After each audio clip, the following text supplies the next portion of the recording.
Live from downtown Detroit, home of WDIV and Click on Detroit, Local 4 News at 6 starts now.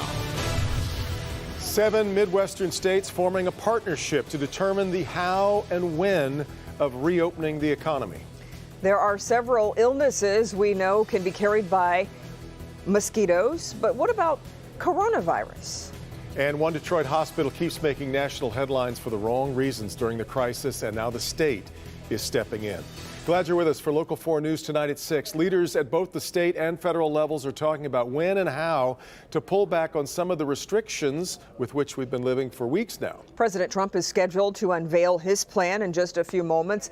But this afternoon, 7 Midwestern states came out and essentially said they're on the same page on how to make those decisions. This is a regional partnership of sorts between Michigan, Ohio, Kentucky, Indiana, Illinois, Wisconsin, and Minnesota. The states are pledging to work closely together on what they're calling a fact-based and data-driven approach to reopening their economies. The governors have agreed on the following 4 factors for, quote, determining when best to reopen our economy. First, sustained control of the rate of new infections and hospitalizations. Second, enhanced ability to test and trace.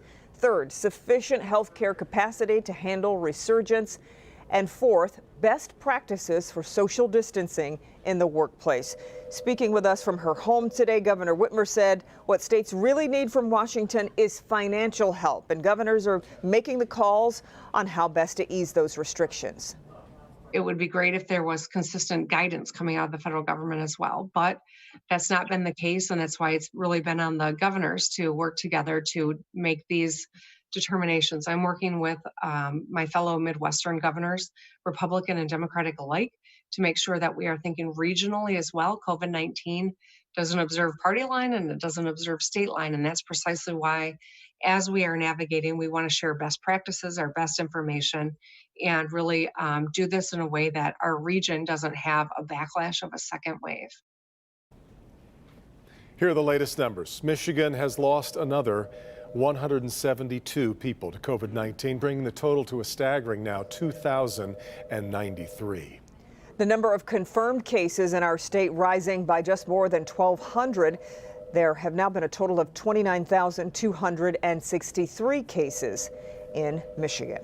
From insufficient PPE for staff to issues with keeping track of COVID-19 victims' remains, it has been one troubling headline after another for Detroit Sinai Grace Hospital. And now comes word the state is ready to get involved to try to ease some of the issues. Sean Lay has been covering the situation at Sinai Grace extensively, and he joins us now with more on what's being done. Sean. And Kimberly, finally something is being done, and we had to go all the way to the top. Governor Whitmer here at the state to finally get some answers about what's been happening here at Sinai Grace. We asked her specifically, and she said this was really a stark moment, especially when the nation and our local families saw their loved ones stacked in rooms here after they passed away from COVID-19. So tonight we can confirm the state is stepping in to help this hospital. Here's exactly how. We're working with the hospital system. The State Emergency Operations Center is taking the lead on behalf of the state and trying to help.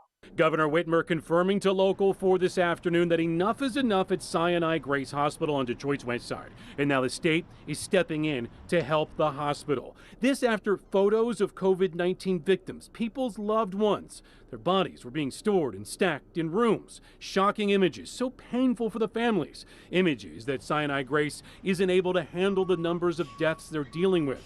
So space is one issue the state is helping with. And today working to try to enhance our space so that when people pass away from COVID-19 that we're able to take care of their remains in a respectful, smart way. Another issue, employees at Sinai Grace tried to warn the DMC that this facility, in their opinion, was not ready to handle the coronavirus outbreak.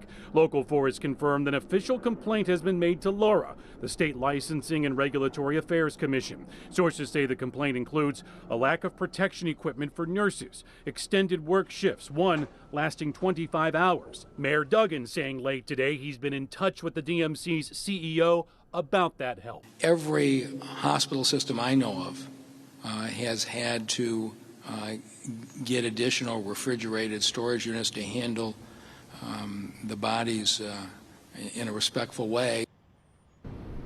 So what the mayor is talking about there is that we're going to see more refrigeration trucks brought here on property or near property at Sinai Grace. He says the DMC CEO told him those shocking photos were from 2 to 3 weeks ago, sort of indicating that practice is not happening of using those other rooms anymore here, but we continue to investigate.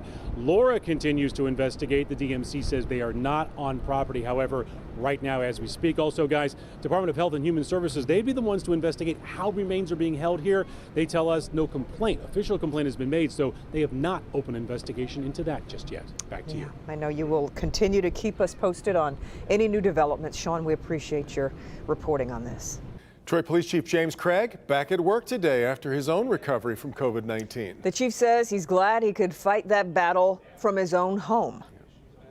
One of the things I did not want to do, I didn't want to go to the hospital. I wanted to fight from home because I knew there were many others that certainly were in greater pain, greater need than I. I was just fortunate that I was able to recover and fight the good fight in quarantine from my home. Chief Craig thanked all Detroiters for staying home and doing their part to help stop the spread. It has become the most frequently asked question submitted to our Dr. Frank McGeorge. Can mosquitoes spread the coronavirus? The concern is understandable given that a few mosquitoes have already begun to emerge on warmer days. Dr. Frank McGeorge is here with more on what you need to know, Doc. Yeah, well, the good news is no, there is no evidence that mosquitoes can transmit the coronavirus. But because there is so much concern about this specific issue, we wanted to discuss it more in depth with an expert in microbiology and entomology from Michigan State University. Coronavirus just doesn't infect mosquitoes at all. It doesn't have the capacity to make the infection in the mosquito. And so for that reason, it can't participate in that kind of a transmission cycle. That's consistent with what we know about other related viruses, says Dr. Ned Walker, a mosquito expert and researcher at Michigan State. SARS and MERS, which are also coronaviruses, are not carried by mosquitoes either. But Walker cautions there are other reasons to protect yourself from mosquito bites. We do have mosquito-borne diseases in Michigan, including viruses that can cause severe infection and disease in people and in animals. Those include West Nile virus and Eastern equine encephalitis. Last summer, an outbreak of EEE killed 6 people in Michigan and severely impacted 3 others. Walker expects that threat to continue this summer. The behavior of these episodes is such that if we have it in one year, we tend to have it again in the following year and perhaps even the second year after that. So there is that concern, yes. Walker says weather conditions over the winter were favorable for many species of mosquitoes here in Michigan. We'll have a high mosquito summer, and we need to keep our vigilance up for that reason. So the bottom line, once again, there is no evidence to suggest that mosquitoes have any capacity to carry the coronavirus, but it is still critical to protect yourself from mosquito bites and do everything you can to reduce mosquito populations around your property to reduce your risk of other viruses. Back to you.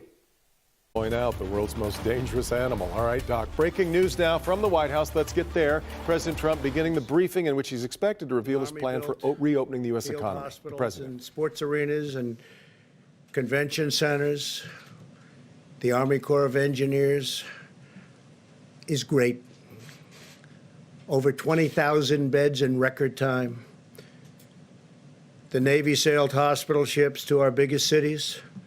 Life-saving supplies and experimental medicines were rushed to the front lines as we launched a rapid search for groundbreaking treatments and vaccines.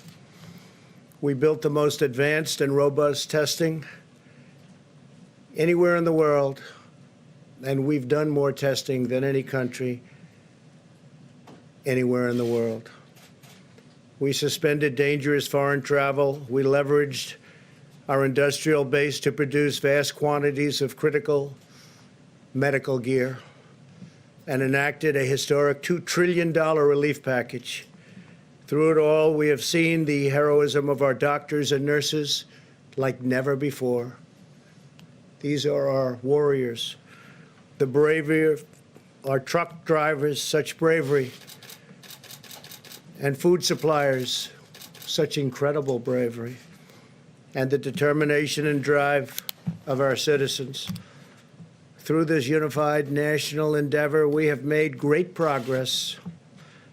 You could really say incredible progress. Our experts and scientists report that our strategy to slow the spread has saved hundreds of thousands of lives. Models predicted between 1.5 million and 2.2 million U.S. deaths. If there was no mitigation, it could have even been higher than that. And between 100,000 and 240,000 deaths with mitigation. It's looking like we will come. We're going to continue to stream this on clickondetroit.com. We'll also continue to monitor it in the newsroom. We've got a lot of news that we've got to get to because we have the live town hall coming up tonight here at 7 p.m. So we'll continue now with Local 4 News at 6, but keeping an eye on the announcements from the president. Kim?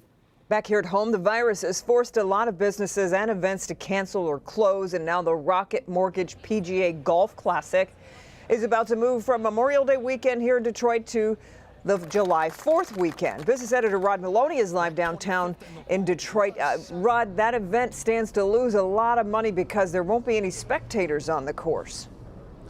That's right. In fact, it's not just golf, it's professional sports in total. I mean, the Tigers are getting ready to play the Twins, or at least that's what the schedule says should be happening this weekend.